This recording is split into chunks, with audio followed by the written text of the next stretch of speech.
বন্ধুসকল welcome to YouTube channel. বন্ধুসকল আপনার যে ডিএমই গেট 4 বন্ধুসকল পোস্ট আছে সহর উপর পোস্ট আছে বহুতে কমেন্ট করে আছে বন্ধুসকল যে এই পোস্ট মোক কেতিয়া এপ্লাই হয়েছে। বন্ধুসকল এই গেট 4 পোস্টখিনি আপনার এপ্লাই হয়েছে সাধারণত 2023 চনৰ ফেব্ৰুৱাৰী মাহতে এপ্লাই হয়েছে। মই নিজে এপ্লাই করছো। তারপিছত গেট 3 সাধারণত এপ্লাই হয়েছিল নন টেকনিক্যাল ভ্যাকেন্সিতে এপ্লাই হয়েছিল, কিন্তু নার্সিংর যে পোস্ট আছিল বন্ধুসকল 700 কিবা পোস্ট আছে 720টা মান নার্সিংর যে সাধারণত পোস্ট আছিল এএনএমৰ যে পোস্ট আছিল এই পোস্টৰ পরীক্ষা হয়েছে। চাকরি নিযুক্তিও ইতিমধ্যে দিয়া হয়েছে, কিন্তু গেট 4 নন টেকনিক্যাল আর গেট 3 কিছুমান পোস্ট বাকি আছে আর নতুনকৈ গেট 3 পদও কিছুমান সাধারণত এপ্লাই হয়েছে। বন্ধুসকল নন টেকনিক্যাল ভ্যাকেন্সি কিছুমান পদৰ এপ্লাই হয়েছে। সকলো পদৰ মিলাই পরীক্ষা এটা পরীক্ষাই হব বন্ধুসকল। গেট 4 বেলেগকৈ পরীক্ষা হব, গেট 3 বেলেগকৈ পরীক্ষা হব। এই পরীক্ষাসমূহ এইটো মাহতে হব বন্ধুসকল, নৱেম্বৰ মাহতে হব।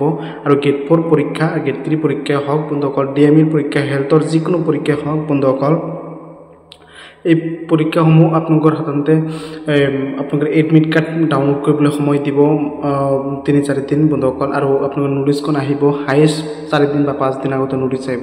তার আগতে পরীক্ষার নোটিশ কেতিয়াও নাহে বন্ধুসকল।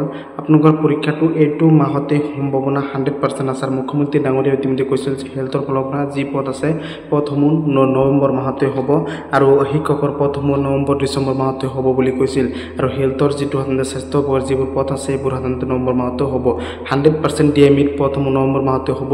আৰু ইতিমধ্যে সাধাৰণতে মুখ্যমন্ত্ৰী ডাঙৰীয়া এখন সভাতে উল্লেখ কৰিছে যে আপোনালোকৰ ডিএমইৰ যিবোৰ পদ সাধাৰণতে পদসমূহ আছে এই পদসমূহ অতি সোনকালে নিযুক্তি দিব লাগে, অতি সোনকালে পৰীক্ষা পাতিব লাগে বন্ধুসকল।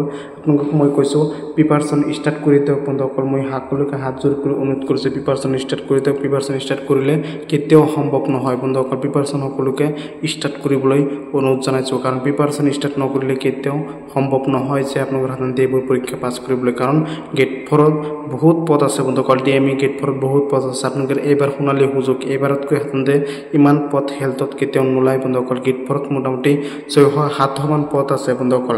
আৰু আপোনালোকৰ সাধাৰণতে গেট 3ত পদো বহুত আছে, নন টেকনিক্যাল পদো বহুত আছে। সকলো পৰীক্ষা বাকি হ'ব।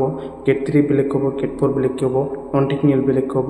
আৰু এইবোৰ ল'ৰা ছোৱালী সাধাৰণতে বেছি ল'ৰা ছোৱালী এপ্লাই কৰা নাই বন্ধুসকল। এইবাৰ সোণালী সুযোগ ক'বলৈ গ'লে, আৰু যিসকল সাধাৰণতে বেছিকৈ পঢ়া শুনা কৰিছিল তেওঁলোক আগতে চাকৰি পাই গৈছে বন্ধুসকল। সকলো নিকাভাৱে হয় বন্ধুসকল, সকলো গমে পায় আগতে চাকৰি পাই গৈছে। সেইবাবে কৈছোঁ যিসকলে সাধাৰণতে তেওঁলোকে চাকৰি পোৱা নাই ভালকৈ পৰীক্ষা দিয়ক। আৰু মই ইতিমধ্যে ADR পৰীক্ষা দিছোঁ, দুটা পৰীক্ষা দিছোঁ, বহুত ভাল হৈছে পৰীক্ষা। 100% ৰিটেন এক্সাম বাইবে টেষ্টৰ বাবে নাম আহিব বন্ধুসকল, বিশ্বাস আছে। আপোনালোকে ময়ো হেলথৰ পৰীক্ষা দিম, ডিএমইত পৰীক্ষা দিম। আপোনালোকে যদি সাধাৰণতে চাকৰি এটা লাগে বা আপোনালোকৰ সাধাৰণতে প্ৰয়োজন হয় বা আপোনালোকে সাধাৰণতে প্ৰিপাৰেশ্যন কৰি আছে ডিএমইৰ বাবে, আপোনালোকে ভালকৈ প্ৰিপাৰেশ্যন কৰক। কাৰণ হেলথৰ সাধাৰণতে চাকৰিসমূহ কাট অফটো হাই যায়, অলপ হাই কাট অফটো চায়। সেইবাবে কৈছোঁ সকলো প্ৰিপাৰেশ্যন কৰক। এডমিট কাৰ্ড অহাৰ লগে লগে জনাই দিম। এইটো সপ্তাহতে পৰীক্ষা হ'ব বন্ধুসকল। ডিএমইৰ পৰীক্ষাটো মোটামুটি সাধাৰণতে 20 তাৰিখৰ আগতে নোটিছ 100% মাৰিব। মই কৈছোঁ বন্ধুসকল 20 নৱেম্বৰ আগতে নোটিছ মাৰিব। আৰু নোটিছ মাৰাৰ লগে লগে এডমিট কাৰ্ড তাৰ পিছদিনা ডাউনলোড হ'ব। 3 দিন বা 4 দিন এডমিট কাৰ্ড ডাউনলোড কৰিবলৈ সময় দিব বন্ধুসকল। তাৰ আগত তাতকৈ বেছি নিদিয়ে বন্ধুসকল। এডমিট কাৰ্ড ডাউনলোড কৰি সময়সীমা তাতকৈ বেছি নিদিয়ে, কাৰণ ডিএমইৰ পৰীক্ষা হওক হেলথৰ যিকোনো পৰীক্ষা হওক আপোনাৰ বেছি দিন সময় নিদিয়াৰ তাৰ পিছদিনাই পৰীক্ষা কিন্তু অনুষ্ঠিত হৈ যায়। আপোনাক মই কৈছোঁ পৰীক্ষা ওচৰত হওক দূৰত হওক পৰীক্ষা দিব। বহুত পদ আছে, কাট অফ হাই অলপমান যোৱা বছৰতকৈ অলপমান লো যাব, কাৰণ সাধাৰণতে ল'ৰা ছোৱালী যোৱা বছৰতকৈ অলপমান কম, আৰু পঢ়া শুনা ল'ৰা ছোৱালীটো যোৱা বাৰতকৈ এইবাৰ অলপ কম। কাৰণ যিসকলে প্ৰিপাৰেশ্যন কৰিছে তেওঁলোকে 100% পাব। মই সকলোকে ভিডিঅ'টো শ্বেয়াৰ কৰিবলৈ অনুৰোধ জনাইছোঁ, চেনেলটো এটা ছাবস্ক্ৰাইব কৰিবলৈ অনুৰোধ জনাইছোঁ বন্ধুসকল। অতি সোনকালে সাধাৰণতে 30,000 ছাবস্ক্ৰাইব হ'বলৈ গৈ আছে। সকলোৱে চাব, চেনেলটো ছাবস্ক্ৰাইব কৰি দিব, ভিডিঅ'টো এটা শ্বেয়াৰ কৰি দিব।